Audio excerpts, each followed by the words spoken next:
गोविन्दं प्रपद्येऽहं दीनान्यजतारकम् वन्दे मुकुन्दमरविन्ददलायतार्क्यं कुन्देन्दुशङ्खपदनं शिशिरोपवेशम् इन्द्रादिदेववनवन्दितपादपीठम् वृन्दावनालयमहं वसुदेवसूनुम् नवजलधरवर्णं चम्पकोद्भासिकरणं विकसितनलिनाश्रियं विस्फुरन् मन्दहास्यं कनकरुचिदुकूलं चारुबर्हावशूलं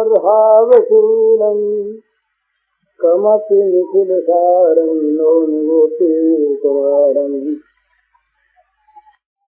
वंशीविभूषितकरान्नवनीराभात् पीताम्बराधरुणबिम्बफलाधरोष्ठात् पूर्णेन्दुसुन्दरमुखादरविन्दनेत्रात् कृष्णात् परं किमपि तत्त्वमहं न जाने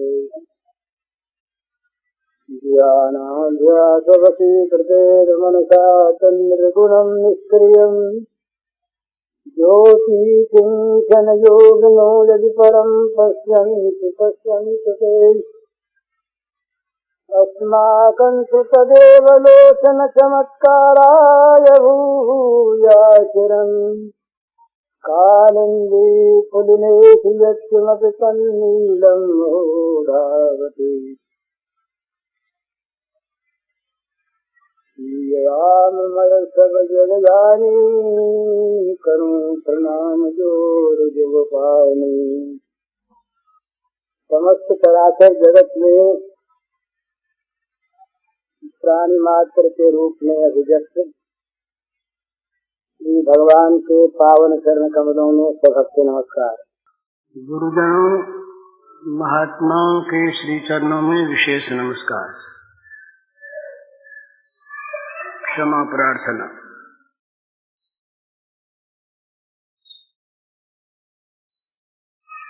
साधना के 3 प्रकार होते हैं, एक गौण, एक मुख्य, एक अनन्य। तो जब तक साधना में मुख्यता नहीं होती, साधना जीवन का प्रधान व्रत, प्रधान कर्तव्य, प्रधान सेवनीय नहीं हो जाता, तब तक वो साधन शिथिल चलता है और दूसरे के द्वारा वो हटाया भी जा सकता है। दूसरी कोई चीज उससे अच्छी जान पड़ती है। मन तो अनंत काल से न मालूम किस युग से भोगों में रमने का अभ्यासी हो गया है। 1000 बात कहते हैं, सुनते हैं, परंतु कहते भी हैं कि भोगों में रमना नहीं चाहिए, बुद्धिमान आदमी रमता नहीं, न तेषु रमते बुधः। व्याख्या करते हैं दुख है, दुख योनि है, दुखालय है, पर उनमें कहे नहीं, पर मन में सुख दिखता है और उनकी प्राप्ति के लिए सचेष्ट होता है मानव, और न मिलने पर दुख होता है। तो इस प्रकार की अवस्था में साधना में यदि गौणता रहती है तो वो चाहे जब वो साधना विलुप्त हो जाती है, ये भोगों की स्पृहा और भोगों का प्राप्त होने पर भोग तुरंत दबा लेता है। बहुत बार गौण साधना में भगवान के नाम पर भी, भगवान की पूजा के नाम पर भी, हमारी बेजानकारी में भी और जानकारी में भी भोग आ जाते हैं।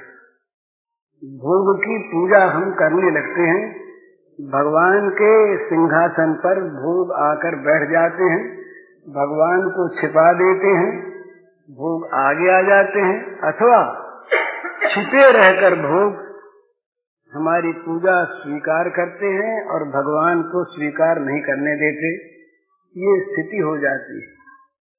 इसलिए साधना में मुख्यता परम आवश्यक है और मुख्यता में दो चीज आवश्यक होती है।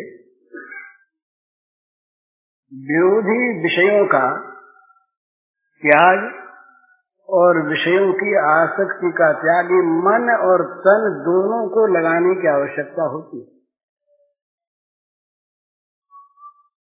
ये कभी वैसी स्थिति हो जाए भगवान की कृपा से तो कोई आश्चर्य नहीं कि जब सब कामों को करता हुआ भी और सारे भोगों में रहता हुआ भी उनसे निर्लिप्त रहे, भोगों का कोई प्रभाव जीवन पर न पड़े, अनवरत जीवन की धारा भगवान की ओर बहती रहे, ये हो जाए बड़ा अच्छा, बहुत अच्छा है। परंतु है बड़ा कठिन। ये भोगों में एक ऐसी मोहकता है तो वो माया की ही, पर वो बहुत जल्दी हमारे मन को खींच लेती है। इसलिए भोगों का स्वरूप से भी त्याग, जहां तक जितना जिससे हो सके उतना करना, और इसी प्रकार कर्मों का भी। ये अर्जुन की बात दूसरी, भगवान श्री कृष्ण करें ये अलग बात, कोई महापुरुष जनकादि करें वो अलग बात, कि भाई सारे कर्मों में नित्य रत रह करके भी और कर्मों से सर्वथा अलिप्त रहो, ये शास्त्रीय बात है तो रहा जा सकता है, झूठी नहीं है। रहने वाले हुए भी हैं, हो सकते भी हैं, होना चाहिए भी। परंतु जहाँ कर्म बाहुल्य है, जहाँ कर्मों का अतिरेक है, बहुत अधिक कर्म है, वहाँ ये स्मरण रहना भी कठिन हो जाता आगे जाकर कि हमें भजन भी करना है। एक बहुत अच्छे हमारे मित्र हैं, वो बड़ा साधन भी करते थे, भजन करते थे। उनके जीवन में कर्म बहुत आ गया और कर्म के साथ साथ उस कर्म जगत से संबंध होता है। भला जिस प्रकार का आदमी कर्म करता है उसी प्रकार के कर्म करने वालों के वातावरण में उसे रहना पड़ता है, स्वाभाविक बात है। और उस वातावरण में रह करके किसी न किसी अंश में बिना इच्छा भी उस वातावरण के अनुकूल भी पढ़ना पड़ता, होना पड़ता है। तो होते होते क्या होता है कि उसका असर पड़ता है, भजन छूट जाता है। तो कर्म बाहुल्य उनके आ गया तो एक दिन वो स्वयं कहने लगे कि भाई हमारी तो बड़ी बुरी दशा हो गई। हमने कहा क्या हो गया? बोले हम चाहते हैं अलग बैठें, भगवान का नाम भी लें, भजन भी करें। पहले हम ध्यान करते थे, ध्यान भी होता था, उस समय इतना कारोबार नहीं था, इतना काम नहीं था, इतने आदमियों से मिलना जुलना नहीं था। अब तो सुबह से रात को सोते वक्त तक हमको फुर्सत ही नहीं मिलती। कभी काम संभालना है, कभी काम वाले लोगों को देखना है, और कभी उस काम के संबंध को लेकर मिलने जुलने वाले आदमी हैं, उनसे मिलना आवश्यक है, पहले मिलना आवश्यक नहीं था। और कभी एकांत में उन कामों की चिंता घेर लेती है। तो हमसे अब भजन बनता नहीं, ध्यान में बैठते हैं तो बैठा ही नहीं जाता। क्या हो गया? वो प्रश्न उनका ठीक था और हुआ सो तो सामने है। कर्म बाहुल्य हो गया, कर्म बहुत ज्यादा बढ़ गया, कर्म जगत से बहुत ज्यादा संबंध हो गया, तो रजोगुण आ गया। रजोगुण का के जो दोष हैं वो तो अलग हैं, पर रजोगुण का स्वरूप है कर्मठता, एक्टिविटी, बहुत कर्म करना, कर्म में प्रवृत्ति, प्रवृत्ति जो है ये रजोगुण का स्वरूप है। तो रजोगुण जब आ जाता है, रजोगुण जब छा जाता है तो आलस तो नहीं करता, लेकिन वो ध्यान भी नहीं कर सकता, भजन भी नहीं कर सकता। दिन रात उसके मन में कर्म वासना और कर्म चेष्टा यही जागृत रहती है, उसी में लगा रहता है और उसमें फिर उसकी गौरव बुद्धि हो जाती है। ये कर्म किया, वो किया, उसे फिर रहा नहीं जाता तो भजन छूट जाता है। इसलिए कर्म का भी संकोच करें, साधक के लिए बात है। अनावश्यक कर्म का भी संकोच करे और कर्म में आसक्ति, कामना, अहंकार का भी जहाँ तक बने संबंध न रखे। दोनों काम साधन में साथ साथ हो तब साधन में मुख्यता आती है। मुख्यता का अर्थ ये कि साधन न छूटे, साधन छूटता हो और दूसरी कोई भी चीज बदले में रहती हो तो वो चाहे कितनी मूल्यवान हो उसका परित्याग हो जाए सहज। परित्याग करने में बल न लगाना पड़े, परित्याग करने में घबराहट न हो, परित्याग करने में अभिमान न हो। वो तो एक बाधा को त्यागता है। तो ये कर्म में, ये साधन में मुख्यता का अर्थ यह है कि रोज रोज आदमी को कुछ समय ऐसा निकालना ही चाहिए, चाहे रात को निकाले, दिन को निकाले, जब वो केवल और केवल साधन की बात ही सोचे।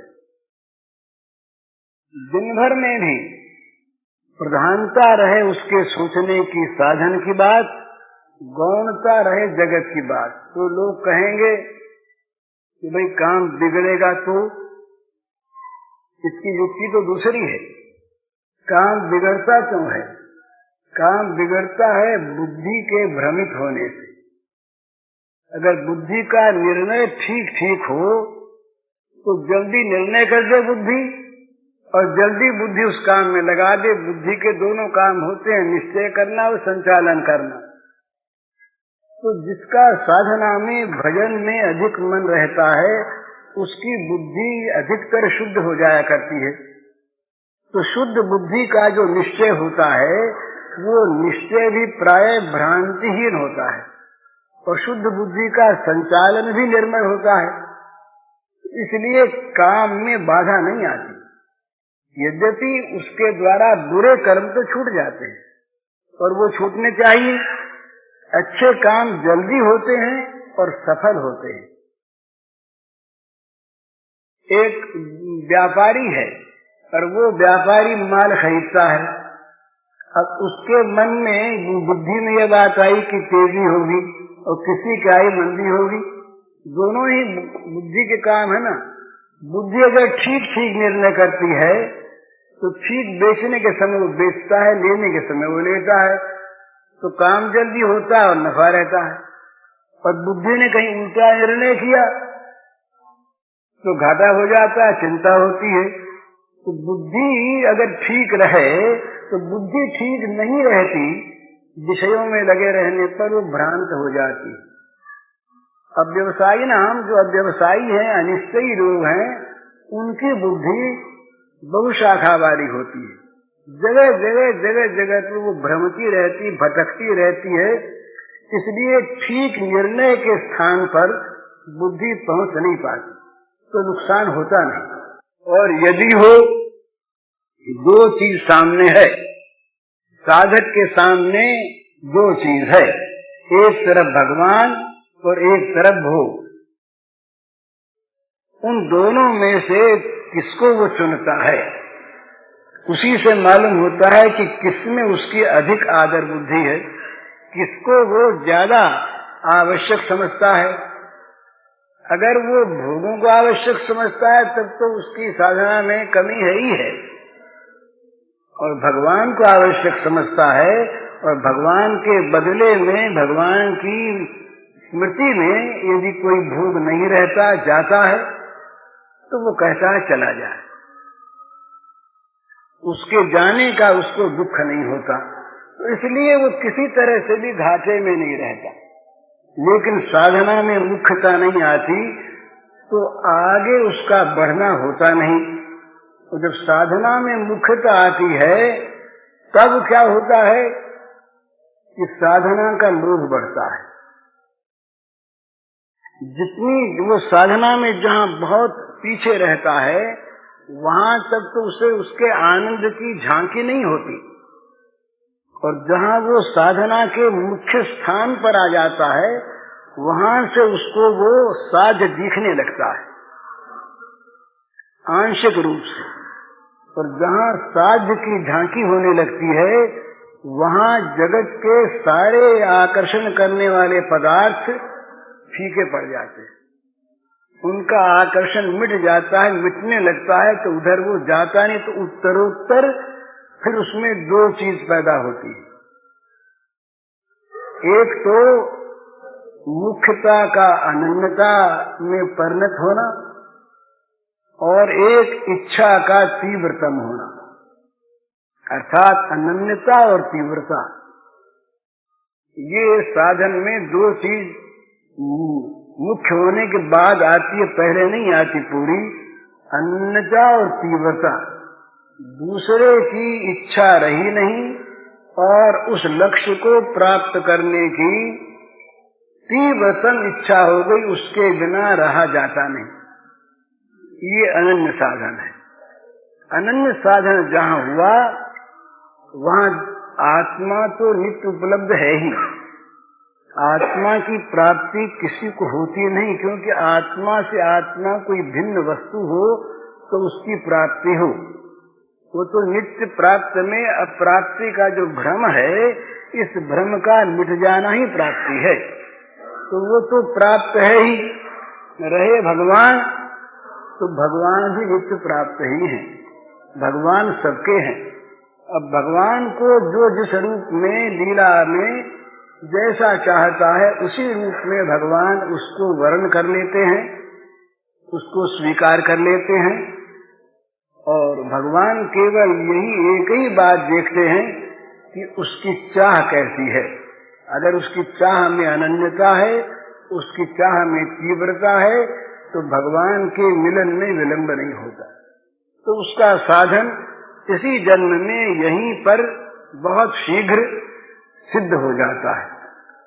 और नहीं तो चाह करते रहें, हम कहते रहें हम बहुत चाह करते हैं, पर चाह की बेचैनी कैसी होती है इसको अपने आप देखें।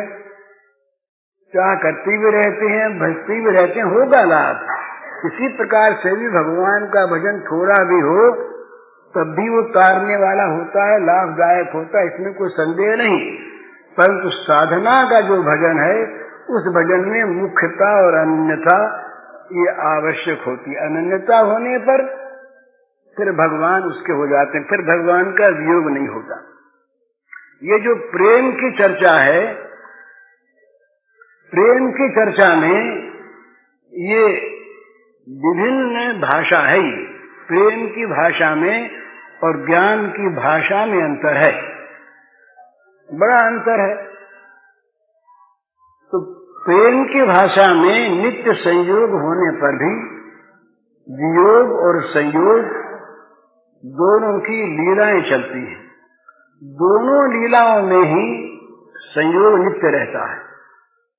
तो ये आज जो पद सुनाया इन्होंने, ये पद है उद्धव जी का। उद्धव जी ने श्री कृष्ण से कहा। उद्धव जी ने जाकर के व्रज में जो कुछ देखा वो तो बहुत बड़ी चीज है। उस पर बहुत साहित्य लिखा गया, भ्रांत भी अभ्रांत भी। और परंतु वो साहित्य बहुत थोड़ा। उद्धव ने वहां जाकर के थोड़े ही काल में प्रेम लीला की जितनी पवित्र तरंगों का दर्शन किया, वो दर्शन करने की चीज है। सब चीजें तो कहने में आती नहीं, आई भी नहीं। तो उन्होंने एक रूप ये देखा, मैं बहुत संक्षेप में कहता हूँ उन्होंने एक रूप ये देखा कि गोपांगनाओं से भगवान कभी विलग हुए ही नहीं, है ही नहीं।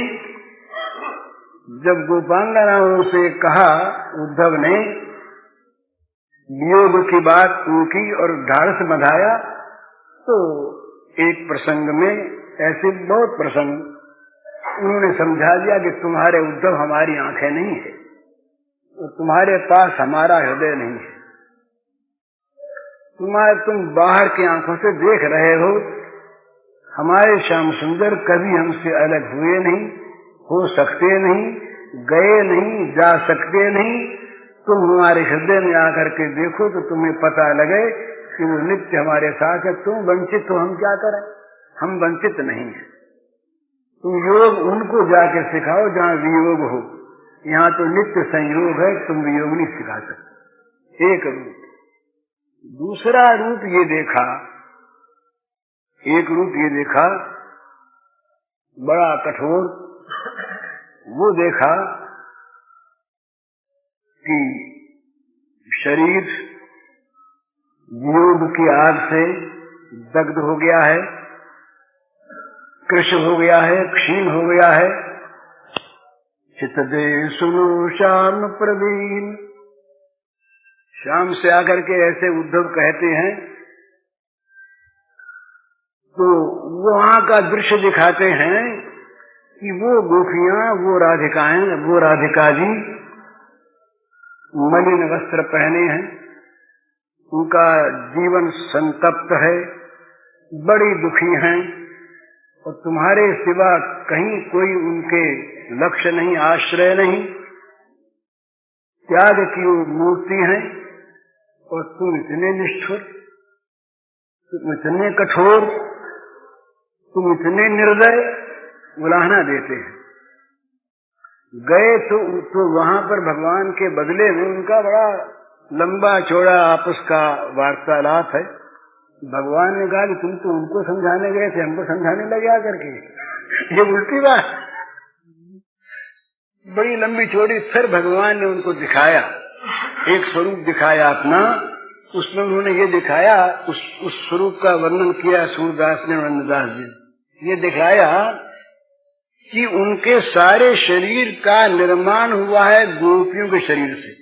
कोई गोपी हाथ है, कोई गोपी पैर है, जैसे बहुत से शरीर मिलकर एक शरीर बन जाता है, इसी प्रकार गोपियों के शरीर से उनका शरीर बना हुआ अलग है ही नहीं। श्री कृष्ण ने कहा कि हम तो हैं ही नहीं, यहाँ जो बने हुए हम हैं, हम गोपी ही हैं। अलग हो तब में दूसरी बात हो। तो जहाँ वो स्वरूप दिखाया उद्धव ने, उस स्वरूप का वर्णन, तो वो भी एक बड़ी सुंदर चीज है। भगवान के न मिलने पर साधक के मन में भगवान के विरह में किस प्रकार की ज्वाला जलनी चाहिए, ये साधना का एक स्वरूप बतलाया गया है कि साधना की सिद्धि कब होती है? जब साध्य को प्राप्त करने के लिए साधक के हृदय में कभी न बुझने वाली अग्नि जल उठती है, जो किसी भी दूसरी चीज से बुझती ही नहीं। और वो अग्नि निरंतर और निरंतर बढ़ती रहती है, कभी शांत नहीं होती। इस प्रकार की आग जल उठे तब उसी आग में से भगवान प्रकट हो जाते हैं। अग्निरापा उस दिन कहा था, ये सिद्धांत है।